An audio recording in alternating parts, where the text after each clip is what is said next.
Bismillahirrahmanirrahim. Assalamualaikum warahmatullahi wabarakatuh. Perkenalkan, nama saya Hafida dengan NIM D1A021152. Dalam kesempatan kali ini, saya sebagai salah satu mahasiswi semester 6 Prodi S1 Ilmu Hukum, Fakultas Hukum, Ilmu Sosial dan Ilmu Politik Universitas Mataram angkatan 2021 akan membuat video yang menjelaskan mengenai bagaimana perkawinan campuran ditinjau dan dikaji dari perspektif perbandingan hukum perdata. Dan video ini saya buat demi pemenuhan tugas U2 atau ujian tengah semester mata kuliah perbandingan hukum perdata. Selamat menonton! Perkawinan disyariatkan supaya manusia mempunyai keturunan dan keluarga yang sah menuju kehidupan bahagia dunia akhirat karena ridho Allah Subhanahu wa Ta'ala. Di dalam agama Islam, dalam hal memilih jodoh, hendaklah mereka memilih karena ada 4 perkara. Yang pertama yaitu karena hartanya, yang kedua karena kecantikan dan ketampanannya, yang ketiga karena keturunannya, dan yang keempat karena agamanya. Namun apabila semuanya tidak dapat terpenuhi, maka pilihlah karena agamanya.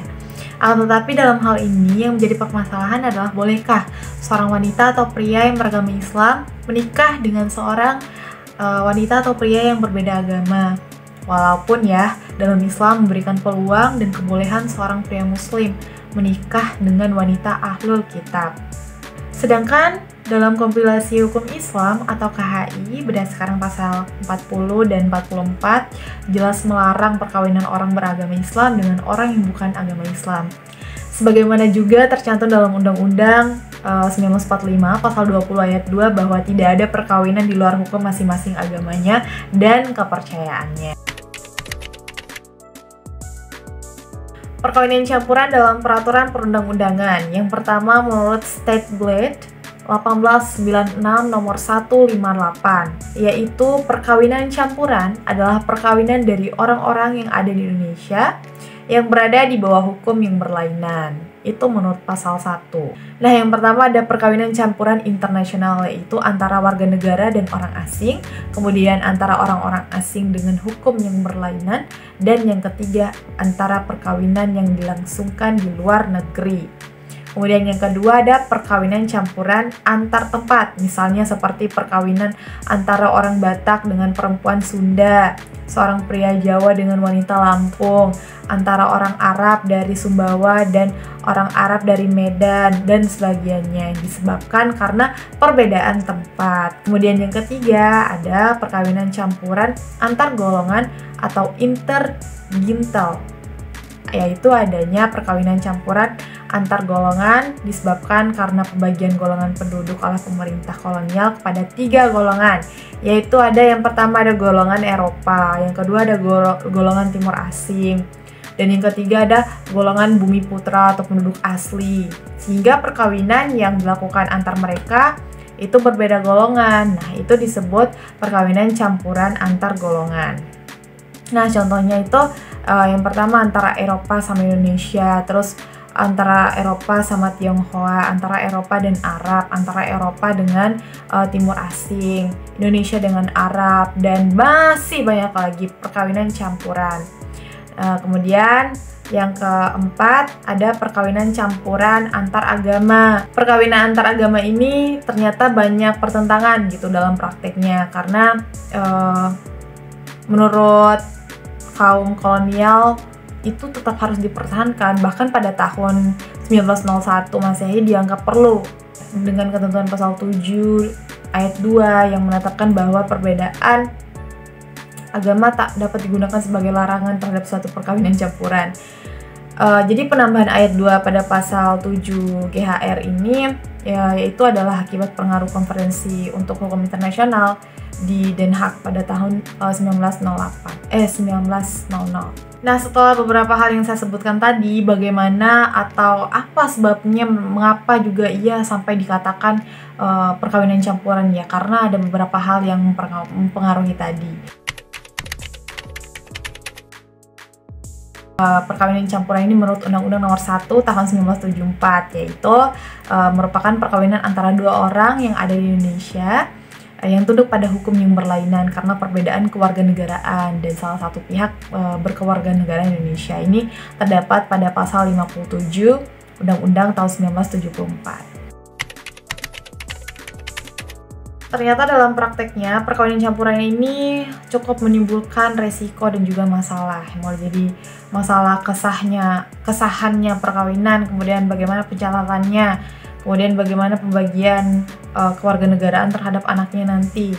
Nah, masalah-masalah ini saya akan jelaskan. Yang pertama ada di dalam Undang-Undang Nomor 1 Tahun 1974 itu sebenarnya sudah ditentukan sahnya perkawinan di Indonesia itu adalah berdasarkan masing-masing agama dan kepercayaannya. Nah, itu terdapat pada pasal 2 ayat 1. Oleh karena itu, mengenai perkawinan campuran yang dilangsungkan di Indonesia itu harus dilakukan berdasarkan hukum perkawinan di Indonesia. Jadi, kesahan perkawinan tersebut harus berdasarkan hukum agama yang harus dicatat. Apabila kedua belah pihak calon suami istri ini menganut agama yang sama, sebenarnya tidak akan menimbulkan masalah.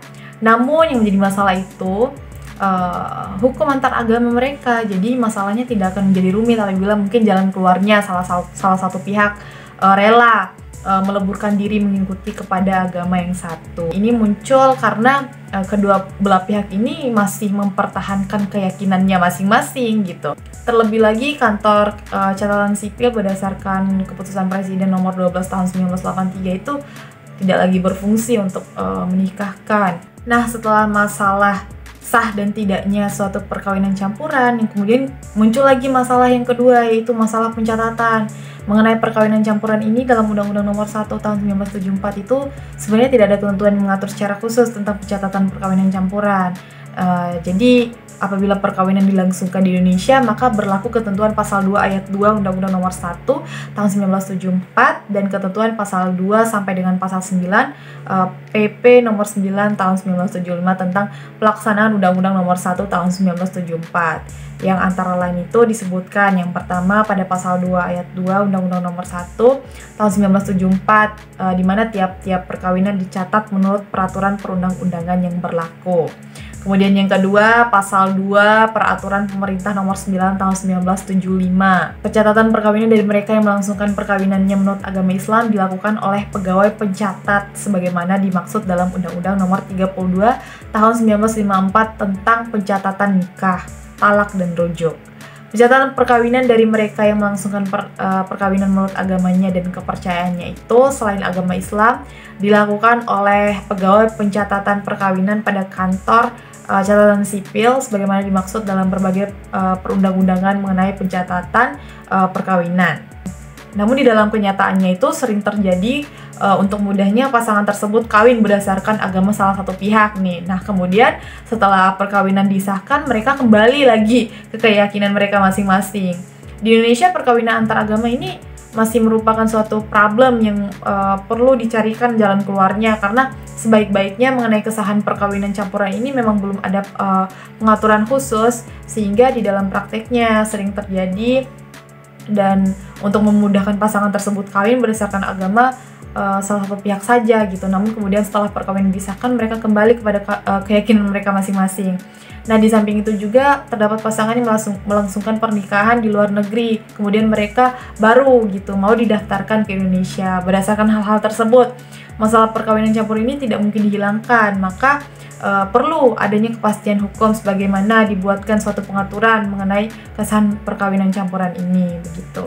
Demikian dalam hal pencatatan perkawinan apabila pasangan tersebut beragama Islam, meskipun adanya perbedaan kewarganegaraan tetap dicatatkan di KUA. Sedangkan apabila pasangan tersebut beragama non-muslim, meskipun berbeda kewarganegaraan, tetap pencatatannya di kantor catatan sipil. Jadi yang perlu dipikirkan pengaturannya adalah pencatatan bagi pasangan yang berbeda agama. Untuk itu memang diperlukan pemikiran secara mendalam dari berbagai segi agar tidak merugikan salah satu pasangan. Kemudian selanjutnya ada masalah warisan. Kita mengetahui bahwa mengenai warisan di Indonesia ini sampai saat ini masih bersifat plural. Di samping berlakunya hukum waris adat yang beraneka ragam sistemnya dan juga berlaku waris yang diatur dalam KUH Perdata serta hukum waris Islam. Jadi mengenai perkawinan campuran masalah warisan juga belum ada pengaturan tersendiri sih, belum ada peraturan secara khusus, sehingga ini sangat memungkinkan terjadi permasalahan masalah warisan ini karena Di Indonesia belum mempunyai peraturan perundang-undangan yang bersifat nasional, maka dalam warisan tetap mengacu pada hukum adat, hukum Islam, dan KUH Perdata. Oleh karena itu, warisan yang berkaitan dengan perkawinan campuran memang diserahkan kepada suami istri yang bersangkutan saja. Ada masalah atau resiko yang akan timbul akibat terjadi perkawinan campuran, yaitu status anak. Cukup banyak peraturan yang mengatur tentang anak. Di lain pihak, keberadaan anak ini tidak terlepas dari berhubungan erat dengan perkawinan, hukum keluarga, dan kewarisan. Dalam hal perkawinan, masalah status anak ini juga menghadapi permasalahan, apalagi lebih-lebih di perkawinan campuran, yaitu berkaitan dengan kewarganegaraan dari anak tersebut. Selain daripada itu, dalam Undang-Undang Nomor 1 Tahun 1974 mengenai kedudukan anak, itu telah diatur pada bab 9 pasal 42 sampai dengan 44, antara lain menentukan anak yang sah adalah anak yang dilahirkan atau sebagai akibat perkawinan yang sah. Itu terdapat pada pasal 42. Kemudian yang kedua, anak yang dilahirkan di luar perkawinan hanya mempunyai hubungan perdata dengan ibunya dan keluarga ibunya saja. Pasal 43 ayat 1. Yang ketiga, seorang suami dapat menyangkal sahnya anak yang dilahirkan oleh istrinya bila mana ia dapat membuktikan bahwa istrinya telah berzina dan anak tersebut akibat daripada perzinahan tersebut. Dan yang keempat, pengadilan memberikan keputusan tentang sah dan tidaknya anak atas permintaan yang berkepentingan. Yang kedua, ada Undang-Undang Nomor 62 Tahun 1958 belum dapat memecahkan semua permasalahan yang berhubungan dengan status anak hasil perkawinan antara WNA dan juga WNI. Sebab beberapa permasalahan yang ada masih diselesaikan melalui pengadilan. Kemudian yang ketiga, status anak warga negara Indonesia yang lahir di luar negeri menganut asas ius soli, yaitu jika ayahnya tidak jelas, maka status anak tetap menjadi warga negara Indonesia. Namun jika ayahnya jelas, maka status anak adalah bipatrida. Dari seluruh penjelasan yang sudah saya jelaskan, sekarang kesimpulannya adalah yang pertama, perkawinan campuran antara pria warga negara asing dan wanita warga negara Indonesia, otomatis kewarganegaraan anaknya itu mengikuti kewarganegaraan ayahnya. Hal ini merupakan konsekuensi hukum pengutamaan penggunaan asas ius sanguinis berdasarkan Undang-Undang Nomor 62 Tahun 1958 tentang kewarganegaraan. Sehubungan dengan hal tersebut, timbul beberapa permasalahan berdasarkan peraturan perundang-undangan. Yang pertama, jika terjadi perceraian dari perkawinan antara WNA laki-laki dan WNI wanita, maka perceraian tersebut tidak mempengaruhi status si anak. Anak tetap berstatus warga negara asing hingga usia 18 tahun, dan anak pada saat memasuki usia 18 tahun berhak menentukan kewarganegaraannya sendiri. Namun apabila terjadi perceraian berdasarkan keputusan hakim, anak diasuh oleh sang ibu, sedangkan ayah tetap berkewajiban memberikan biaya atau nafkah kepada sang anak. Hanya apabila ayahnya ingkar atas biaya anaknya, di dalam undang-undang perkawinan tersebut belum diatur. Kemudian yang kedua, belum adanya pengaturan masalah penentuan status kewarganegaraan anak dari perkawinan campuran. Yang ketiga, belum adanya pengaturan mengenai kesahan dan pencatatan perkawinan campuran. Yang keempat, sering terjadi penyelundupan hukum terhadap kasus anak sah tetapi di luar kawin. Baik, demikian video singkat yang sudah saya buat. Lebih dan kurangnya saya mohon maaf. Semoga ini dapat menambah wawasan kita semua. Wabillahi taufiq wal hidayah. Assalamualaikum warahmatullahi wabarakatuh. Terima kasih. Bye-bye.